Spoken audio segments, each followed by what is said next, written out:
ام هاتنا في دريكو ام شاني دنيا تبي بدن هيجي انسان جي پیغمبر صلى الله عليه وسلم را حرمت دكن هيجي صلاة والسلام عليه دكن ام هاتنا في نشاني دنيا تبي بدن ان شاء الله ما خدا تعالى بك نصيب دروك ورا خوش ده اما صلاة والسلام اش پیغمبر ما بينن اكو في آوا کرنه اكو في فرصت پیشیام خستنا خدا جوان راضی به خدا تعالی کفرل نگوان نخه الحمد لله از دريده من قاندي بنجي كيلومتر كي منكر دريده من كيجا عربي ديت الحمد لله تف بايراغي توحيدا دستوان دبون تف صلاة والسلام دانين هج عالية باطماني هج عالية شناري تف صلاة والسلام دانين الحمد لله وجالية بسم الله جي پر خوش بو سيلكه ما تف خوغري دانه bayrağı bseri xo giredane deste xo giredane elhamdülillah heycana wan kelejana پر خوش بو inşallah vak mugo em şani dünyayı tevi bidin ku heji haskeriye sallallahu aleyhi ve sellem de qalbe vi milleti de heye vi milleti ticari jbirna ke ve haskerine ev her zaman mücadele bide inşallah. İlk defa Diyarbakır Kutludoğum etkinliğine geliyorum. 4 yıl aradan sonra Kutludoğum heyecanı yaşamak üzere Bursa'dan 17-18 saatlik bir yolculuk yaparak geldim. Bu heyecan bambaşka bir heyecan. 4 yıl geçti aradan ama yani içimizi kapladı bu heyecan. Umarız kalabalık da yoğun olur ve gerçek manada Muhammedi sevda tüm Türkiye'de yankı bulur diyorum. Peygamber sevdası deyince benim aklıma kurtuluş reçetesi geliyor. Yani bu ümmet gerçek manada kurtulmak istiyorsa peygamber sevdasını topluma ve kendisi üzerinde gerçek manada hayata teşkil edecek şekilde yansıtmalıdır. Kalplerde bulunan bu sevdanın bir gün açığa çıkacağı zaten belliydi. İnşallah bunun devamı gelir. Sürekli bu etkinlikler hiçbir mazeret kabul etmeden devam eder.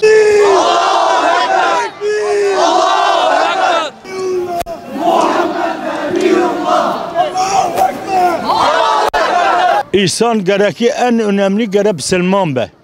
Ümmeta Muhammed be. Mer Müslüman be, ümmeta Muhammed be. Gerek mer pey falan nere. Mer par insan ekhuara. Pey din ekhuara. Öncelikle uzun süredir Kutludoğumlardan uzak kalmışız, özlemişiz. Ve bu özlemin acısını biraz da olsa da gidermek için Kayseri'den yola çıktık. Yaklaşık 15 saatlik bir yolculuğumuz sürdü. Tekbirlerle, ilahilerle buraya geldik. Vallahi heyecanlıyız. İnşallah bunların da devamı olur. Sürekli bir şekilde buralara gelip bu heyecanı tekrardan yaşamayı Allah bize nasip eder. Peygamber sevgisi yani bizim rehberimizdir, önderimizdir. Onun gibi yaşamaya çalışıyoruz. Ondan örnekler almaya çalışıyoruz. İstanbul Bağcılar'dan geliyoruz. Kutludoğum etkinlikleri bize Peygamber Efendimizin hayatını, yaşayışını, onun bize bıraktığı mirası adeta burada canlandırıyor. Biz o manevi atmosferi burada yaşıyoruz. Onu yaşamak için bu kadar kilometre yol geldik. Ciddi bir katılım var. Çok yoğun bir katılım var. Çok yoğun bir heyecan var. Biliyorsunuz pandemi nedeniyle yaklaşık 3 senedir etkinlik yapılmıyordu. Dolayısıyla insanların bir heyecanı, bir aşkı birikmişti. Başla. Tekbir! Allahu Ekber! Tekbir! Allahu Ekber! Tekbir! Allahu Ekber! 2-3 gündür çok heyecanlıyız. Senedir hiç gitmemiştik, çok özlemiştik yani. Allah Müslümanlardan razı olsun bu etkinliği yaptıkları için. Allah daha böyle günleri tüm Müslümanlara göstersin inşallah. Mesela o zaman Şehit Hasan'la beraber aynı böyle Kutludoğum'a gelmişti, böyle beraber fotoğraf çekmişti. Hadi hatırası evdedir. Özür dilerim yani biraz duygulanıyorum.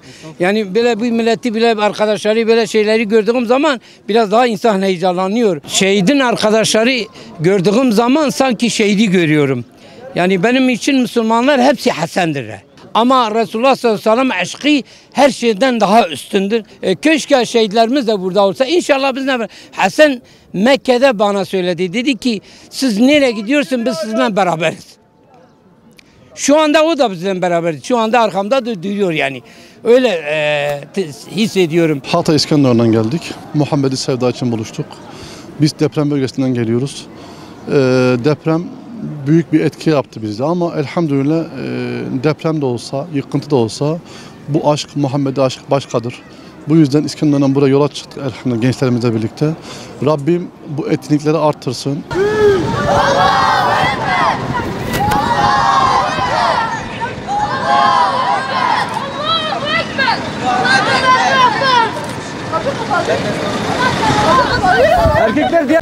çok şükür yani elhamdülillah bir tişki perxoşu bu hatırıyım canım mali kodadan ve her tişkiyim yani ya feda dakın. Van'dan bu programa katıldık. Düzenleyen kardeşlerimizden Allah hepsinden razı olsun. Katılan kardeşlerimizden de Allah hayırlarını kabul etsin inşallah.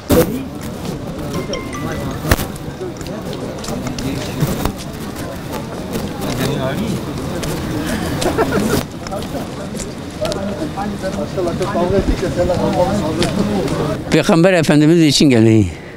Kutlu doğum için geldi. Benim canımı ona feda ediyorum.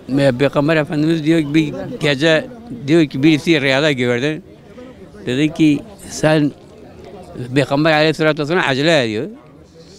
Dedi ki niye acele ediyor? Dedi, birisi diyor Peygamber ya Resulallah ne için acele ediyor? Diyor ki Diyarbakır'a gidiyorum. Diyarbakır'da şey var. Salavat bize getiriyorsa onun için ben acele ediyorum.